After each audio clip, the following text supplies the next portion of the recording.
नमस्कार मित्रों। आज का हमारा टॉपिक है लोक देवता मल्लिनाथ जी। इसके पहले मैंने पंचपीर और अन्य लोक देवताओं के वीडियोज अपलोड कर दिए थे।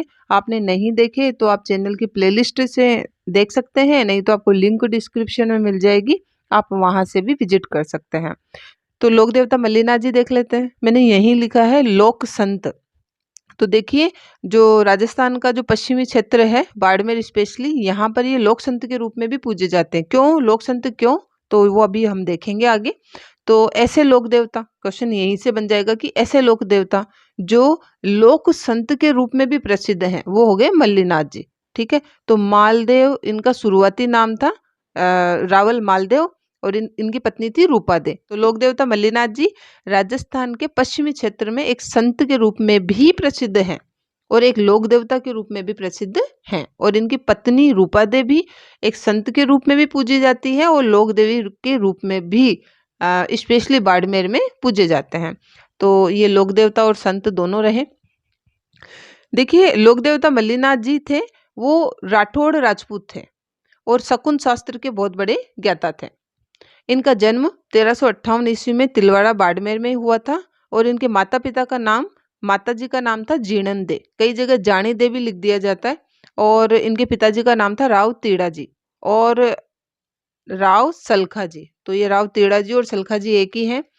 तो ये इनके पिताजी का नाम था। इनकी जो पत्नी है वो था, अभी मैंने बताया आपको, इनकी पत्नी का नाम था रूपा दे। और मल्लिनाथ जी के जीवन में अगर सर्वाधिक प्रभाव पूछा जाए तो वो इनकी पत्नी का ही था। तो मल्लिनाथ जी का जीवन ही बदल दिया था। किसने? रूपा दे ने। ये खुद एक संत हैं। तो इनका जो मंदिर है वो मजल गांव बाड़मेर में पड़ता है। और मजल गांव, कई जगह मालाजाल गांव भी लिखा जाता है, तो मजल और मालाजाल में कंफ्यूज नहीं हो, ये एक ही है। तो मजल या मालाजाल गांव बाड़मेर में इनकी पत्नी रूपा दे का मंदिर है। इसके अलावा देखिए, रूपा दे जो थी, इनके कहने पर, अभी हमने देखा है सर्वाधिक प्रभाव रूपा दे का रहा था, तो रूपा दे के कहने पर इन्होंने गुरु बनाया था उगम सिंह भाटी को, या उगम सिंह भाटी। देखिए ये सेम ही है, उगम सिंह कई जगह ये है लगा हुआ रहता है और कई जगह नहीं, तो इसमें कंफ्यूजन नहीं होना है हमें। इनके गुरु का नाम था उगम सिंह भाटी और इन्होंने संत शिक्षा ली थी धारू मेघवाल से। शिक्षा लेने का कार्य तो किया था धारू मेघवाल से और बाकी गुरु बनाया था उगम सिंह भाटी को। और उगम सिंह भाटी के प्रभाव से ही इन्होंने ये मूर्ति पूजा वगैरह छोड़ दी थी। निर्गुण या निराकार ईश्वर को ये मानने लग गए थे।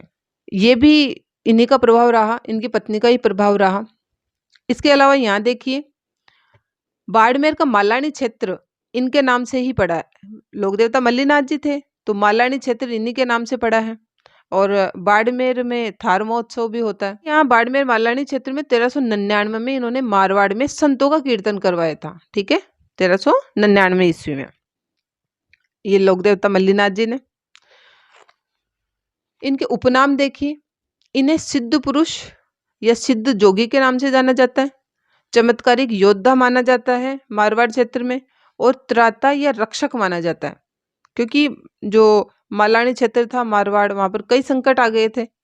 अन्य राजाओं के द्वारा अटैक हुआ था, फिर चेचक रोग वगैरह फैल रहा था, तो इन सबसे मुक्ति करवाई थी इन्होंने बाड़मेर की। इसीलिए मल्लिनाथ जी को त्राता या रक्षक के नाम से भी वहां पर जाना जाता है। लोक देवता मल्लिनाथ जी के भतीजे थे राव चुंडा और तल्लीनाथ। जो राव चुंडा और तल्लीनाथ जी थे वो इनके भतीजे थे। ठीक है, तो ये तो थे मल्लिनाथ जी और इनके भतीजे थे तल्लीनाथ जी। तो देखिए, राव चुंडा की मंडोर जीतने में मदद की थी इन्होंने। मंडोर और नागौर जीता था इन्हीं के सहयोग से, मल्लिनाथ जी के सहयोग से राव चुंडा ने। ये निर्गुण और निराकार ईश्वर को मानने लग गए थे और इसी के प्रभाव से, गुरु के प्रभाव से, निर्गुण निराकार ब्रह्म को मानते हुए उन्होंने एक कूंडा पंथ की स्थापना की थी। कूंडा पंथ, कई जगह कूड़ा पंथ भी लिखा मिल जाता है। तो कूंडा पंथ या कूड़ा पंथ की स्थापना किसने की थी? लोक देवता मल्लिनाथ जी ने। ये ऐसा ही पंथ या संप्रदाय है जैसे जसनाथी संप्रदाय है, रामस्नेही संप्रदाय है, वैसा ही एक संप्रदाय या पंथ है ये कूड़ा पंथ। इसमें जो निर्गुण ब्रह्म की उपासना, एक को मतलब निर्गुण ब्रह्म का ध्यान करने के अलग अलग तरीके बताए जाते हैं, यह था कूड़ा पंथ। ठीक है, तो कूड़ा पंथ की स्थापना की और 1399 ईस्वी में मारवाड़ में संतों का समागम भी करवाया था, कीर्तन भी इन्होंने करवाया था। तो ये तो थी मुख्य मुख्य बातें मल्लिनाथ जी की। अब इनका मंदिर देख लेते हैं और प्रमुख प्रसिद्ध मेला देख लेते हैं।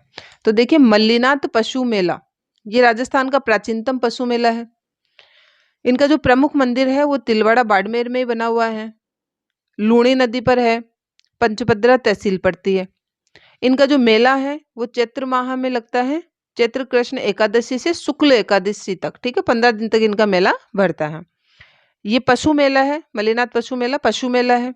तो यहाँ पशुओं की क्रय विक्रय होती है।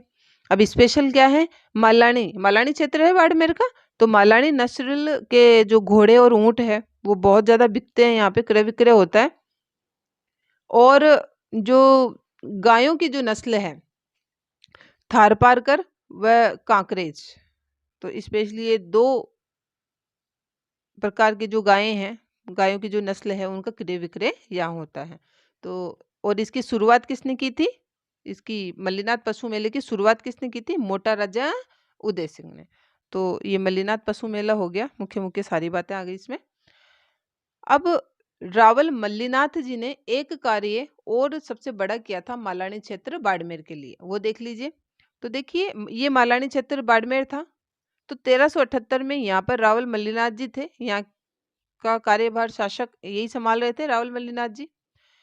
इन पर बाड़मेर पर दो फिरोज शाह तुगलक और निजामुद्दीन जो मालवा का शासक था, ठीक है, इन दोनों की सेनाओं, इन्होंने दोनों ने सेनाओं के साथ इन पर अटैक किया।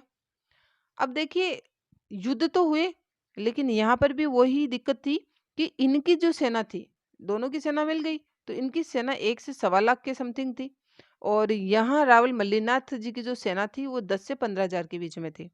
तो आप समझ सकते हैं कितना बड़ा डिफरेंस हो गया। और ये जो बाड़मेर क्षेत्र था तो वहां पर जनता में चारों तरफ ये बात फैल चुकी थी कि अब जो मालानी क्षेत्र बाड़मेर है वो बर्बाद हो चुका है। तो नेचुरल है, 1-1.5 लाख के सैनिक, 1-1.5 लाख सैनिक इधर थे और इनके पास 10 से 15 हजार थे। लेकिन इतनी बड़ी सेना को भी रावल मल्लिनाथ जी ने हरा दिया था, बड़ी बहादुरी से, वीरता से। इसी कारण उसी समय से ये बड़ी चमत्कारिक तरीके से लड़े थे, इन दोनों को हरा दिया था। इसी कारण ये मालानी क्षेत्र बाड़मेर में लोक देवता के रूप में पूजे जाते हैं। इसके अलावा लोक देवता के रूप में पूजे जाने का एक अन्य कारण भी था कि यहाँ पर जो है चेचक रोग बहुत ज्यादा फैल गया था। किस क्षेत्र में, बाड़मेर में। तो बाड़मेर में चेचक रोग बहुत ज्यादा फैल गया था, उस ये शकुन शास्त्र के ज्ञाता थे ही, तो उसका निवारण भी इन्होंने किया था यहाँ पर। और तीसरा है अकाल, यहाँ पर बहुत भयंकर बढ़ गया था मारवाड़ में, और अकाल राहत कार्य इन्होंने किए। साथ में जैसे शकुन शास्त्र के ज्ञाता थे, इसी के अनुसार बरसात कब होगी, कितनी होगी, इसके बारे में भी लोगों को समय समय पर बताया, और जैसा बताया, जैसा इन्होंने कहा, बरसात वगैरह वैसी ही हुई। तो इस कारण, ठीक है, कोई एक कारण नहीं होता है लोक देवता बनने का। तो ये इतने कारण थे, जनहितकारी कार्य, इतनी बड़ी सेना को हराकर लोगों की, जनता की रक्षा की, ठीक है, चेचक से मुक्त करवाया। इसी कारण ये रावल मल्लिनाथ जी एक लोक देवता के रूप में पूजे जाते हैं। संत क्यों माना जाता है, पत्नी रूपादे का प्रभाव था, इसी कारण इन्होंने निर्गुण ब्रह्म की पूजा चालू कर दी थी, कूड़ा पंथ की स्थापना की थी, ठीक है, और दारू मेघवाल से दीक्षा ले ली थी। इसी कारण ये दोनों पति पत्नी लोक देवता मल्लिनाथ जी और इनकी रानी रूपा दे, ये संत के रूप में भी पश्चिमी क्षेत्र में राजस्थान के फेमस है। लोक देवता मल्लिनाथ जी के बारे में ये थी कंप्लीट नॉलेज। और अगर आपको ये वीडियो यूजफुल लगता है तो प्लीज़ मित्रों आप इसको लाइक, शेयर और सब्सक्राइब जरूर करें। Thank you.